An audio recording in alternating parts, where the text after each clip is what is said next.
सोचो अगर मैं आपसे पूछूं कि भारत में मानसून किस दिशा से आता है, कर्णप्रयाग किन नदियों के संगम को कहा जाता है, विश्व का सबसे ऊंचा पर्वत तो हिमालय पर्वत श्रृंखला में है, लेकिन सबसे ऊंची पर्वत श्रृंखला कौन सी है?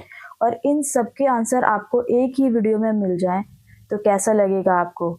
तो मैं हूँ एस्पिरेंट आरती और हम शुरू करने वाले हैं दिल्ली पुलिस कांस्टेबल 2025 के लिए बोरिंग ज्योग्राफी को एक स्कोरिंग ज्योग्राफी में चेंज। तो चलिए शुरुआत करते हैं। फ्रेंड्स, सबसे इम्पोर्टेंट सेगमेंट इस वीडियो का ये है कि यहाँ पर मैं अपने सेल्फ हैंड रिटन नोट्स के थ्रू आपको एक्सप्लेन करूँगी कि कैसे हम ज्योग्राफी के वो कॉन्सेप्ट्स को हम इजीली समझ सकते हैं। तो आप अपने साथ साथ अपने फ्रेंड्स को भी ये वीडियो ज़रूर शेयर करना और प्लीज़ जुड़े रहिए लास्ट तक एंड चैनल को सब्सक्राइब कर लो, आगे और भी बहुत इन्फॉर्मेटिव वीडियोज़ आने वाली हैं। फ्रेंड्स, चलिए शुरुआत करते हैं इंडियन ज्योग्राफी की। तो इसमें सबसे पहले क्या है, भारत का सामान्य परिचय। इसमें आपको देखना है भौगोलिक स्थिति, पड़ोसी देश, उनकी राजधानियां, उनकी सीमाएं और किलोमीटर। जैसे कि इसकी एक ट्रिक है बचपन। तो ये क्या है, बस है। बांग्लादेश, चाइना, पाकिस्तान, नेपाल, ये इनकी किलोमीटर के अकॉर्डिंग इनका नाम, ये मैंने ट्रिक बनाई थी, कुछ ऐसा है, आप देख लेना अपने अकॉर्डिंग। और कर्क रेखा भारत के कितने राज्यों से गुजरती है, भारत का क्षेत्रफल का विस्तार कितना है, भारत किस देशांतर या अक्षांश में स्थित है, ये देख लेना। जैसे कि मैं आपको एक चीज़ दिखाती हूँ, ये मेरे खुद का नोट्स है, देखो ये है, ये देखो। जैसे कि जो भारत का उत्तरी सिरा है वो 37.6 डिग्री उत्तरी अक्षांश है। ऐसे ये पूर्वी देशांतर है, ये भी उत्तरी अक्षांश है और ये भी पूर्वी देशांतर में आता है, जैसे कि 68.7 ये। अब यहाँ पर बात करते हैं, हम अपने टॉपिक पे वापस आते हैं। Second topic most important, Bharat का भौतिक विभाजन। मतलब भारत कितने चीज़ों में विभाजित है। जैसे कि भारत में पहाड़ पाए जाते हैं, रेगिस्तान भी, गंगेटिक प्लेन है, दक्कन का पठार है, ईस्टर्न घाट्स हैं, वेस्टर्न घाट है, नॉर्थ ईस्टर्न हिमालयज है। ऐसे ही हिमालय पर्वत श्रृंखला है, प्रमुख दर्रे हैं, ये इसका सब टॉपिक से इंपॉर्टेंट है। अब जैसे कि मैं आपको फिर से दिखाती हूँ, देखो जैसे ये हमारा हिमालय वाला रीजन हो गया, ट्रांस हिमालय, महान हिमालय, मध्य हिमालय, शिवालिक, है ना। उसके बाद ये गंगा का मैदान आ गया, उसके बाद ये दक्कन का पठार आ गया, ये मरुस्थल है, ये हमारी कोस्टल लाइन है, जैसे कि ये हमारे द्वीप हैं। ये भारत का भौतिक विभाजन हो गया है। उसके बाद हम आते हैं अपने तीसरे टॉपिक पे, जो कि है रिवर्स। ये भी बहुत इंपॉर्टेंट टॉपिक है, इसमें हमसे 2-3 चीज़ें पूछी जाती हैं। एक तो नदियों की सहायक नदियाँ, जो ट्रिब्यूटरीज होती हैं, कौन सी नदी की कौन सी सहायक रिवर है। दूसरा आ जाता है पंचप्रयाग, 5 ही प्रयाग हैं, जैसे कि जो गंगा है ना, वो कहाँ पर आकर किससे मिलती है और कौन सा प्रयाग बनाती है। अगर आपको ये चाहिए तो मैं यहाँ पर साइड में लगा दूंगी, जिससे आपको ईजी हो जाएगा, आप क्विक रिविजन कर सकते हो। दूसरी चीज़, अब हम आते हैं, हाँ एक ये टॉपिक भी बहुत इंपॉर्टेंट है कि कौन सी नदी पर कौन सा शहर स्थित है। तो चलिए मैं आपको एक चीज़ दिखाती हूँ इससे रिलेटेड। ये देखो फ्रेंड, यहाँ पर ये इंपॉर्टेंट नदी है, ये शहर है और ये राज्य है। जैसे कि गंगा, वाराणसी गंगा नदी पे स्थित है और वाराणसी यूपी में आता है। ऐसे ही नई दिल्ली यमुना नदी के किनारे है, बद्रीनाथ अलकनंदा के किनारे है, ये है कोलकाता हुगली नदी के किनारे है, कटक महानदी के, डिब्रूगढ़ ब्रह्मपुत्र, ऐसे ही विजयवाड़ा कृष्णा, लुधियाना सतलुज, उज्जैन शिप्रा। ये तो बहुत इंपॉर्टेंट है, बहुत एग्जाम में पूछा है, देखो दिल्ली पुलिस 2020 में भी पूछा था ये। उसके बाद सतलुज फिरोजपुर नदी के किनारे, सूरत ताप्ती नदी के किनारे, श्रीनगर झेलम, वेरी इंपॉर्टेंट। चलिए चलते हैं नेक्स्ट टॉपिक पर। इसके बाद आ जाता है हमारा सबसे important topic soils of India. 8 type की प्रकार की भारत में मिट्टियां पाई जाती हैं, मिट्टी के अध्ययन को पेडोलॉजी बोलते हैं। अब आते हैं हम अपने नेक्स्ट टॉपिक पे। इसमें आ गया फॉरेस्ट वन। भारत में कितने प्रकार के वन पाए जाते हैं, सदाबहार, पर्णपाती, मैंग्रोव, और भी पाए जाते हैं जो पर्वतीय वन होते हैं, कितने किलोमीटर से कितने किलोमीटर पे, मॉस, लाइकेन, चीड़, फर, ये सब भी है इसमें इंपॉर्टेंट।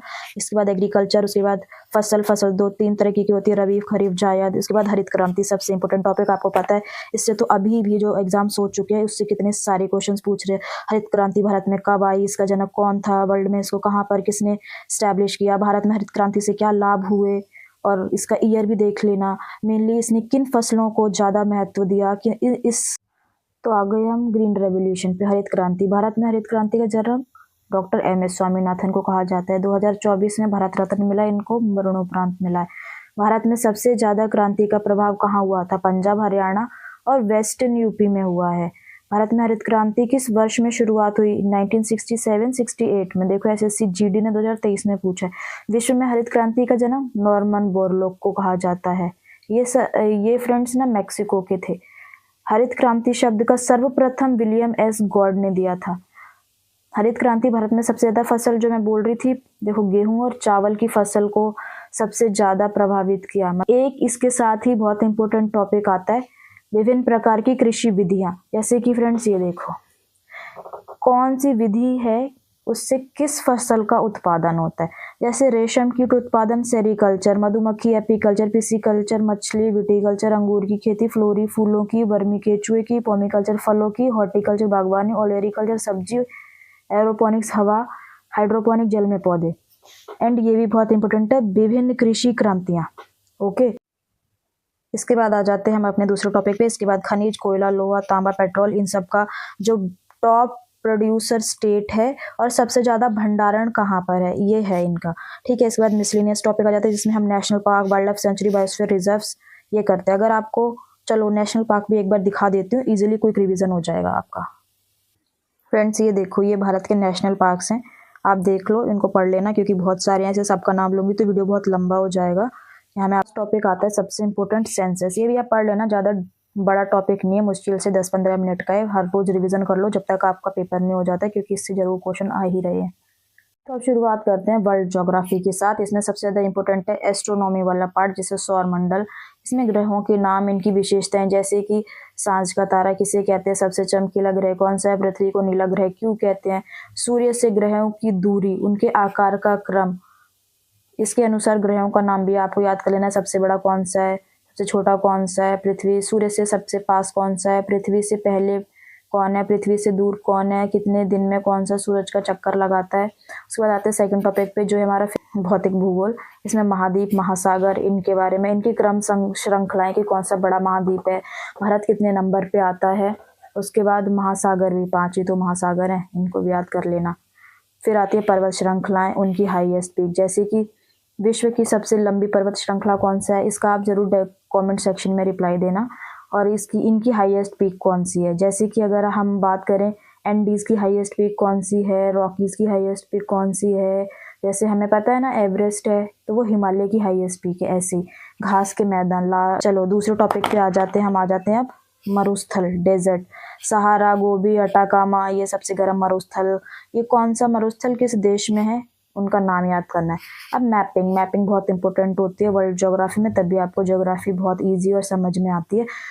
तो मैं यहाँ पर ना एक चीज़ ऐड करना चाहती हूँ कि मैंने कैसे वर्ल्ड मैपिंग की है, समझा है। 1 मिनट आपको ना ऐसे पढ़ना चाहिए, इससे आपको ज़रूर हेल्प मिलेगी। एंड मैंने जो अपने रियल नोट्स बनाए थे, उसके बाद मैंने रफ में भी काफ़ी टाइम ऐसे ही रैंडमली मैप ड्रॉ करके पढ़ा है। 1 मिनट में आपको शो करती हूँ। फ्रेंड्स ये देखो, ये है साउथ अमेरिका का मैप, ये पॉलिटिकल मैप है। साउथ अमेरिका के कौन सा देश है, ये उसकी कैपिटल्स हैं, जैसे पेरू की लीमा है, ब्राज़ील की ब्राज़ील है, वेनेजुला की कराकस है, कोलंबिया बोगोटो, कोर्टो, ये देखो ये सारे देश और उनकी राजधानियां हैं। ये देखो फ्रेंच गुआना है, सूरीनाम है, गुआना है, देखो इसकी देखो सूरीनाम की पारामाराइबो कैपिटल है, गुआना की जॉर्ज टाउन है। ये देखो लेक मराकाइबो, यहाँ पर एक ऑयल पोर्ट भी है मराकाइबो पोर्ट के नाम से। ये देखो साउथ अमेरिका में जो मैगलन स्ट्रेट है, इन दोनों के बीच में उसे। अब आ गए हम साउथ अमेरिका की, देखो फ्रेंड्स माउंटेन। मैंने ना ऐसे ही ज्योग्राफी जो मैं आपसे पूछ रही थी ना, एंडीज माउंटेन्स, देखो ये है एंडीज पर्वत श्रृंखला।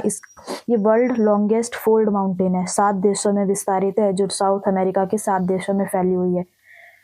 फ्रेंड्स ऐसे ही इसके ये जो इस श्रृंखला में जो पर्वत है, हम कोटोपैक्सी पढ़ते हैं ना, कोटोपैक्सी जो एक्टिव वोल्केनो है। ये देखो यहाँ पे मैंने कुछ इंपॉर्टेंट चीज़ें लिखी हुई हैं।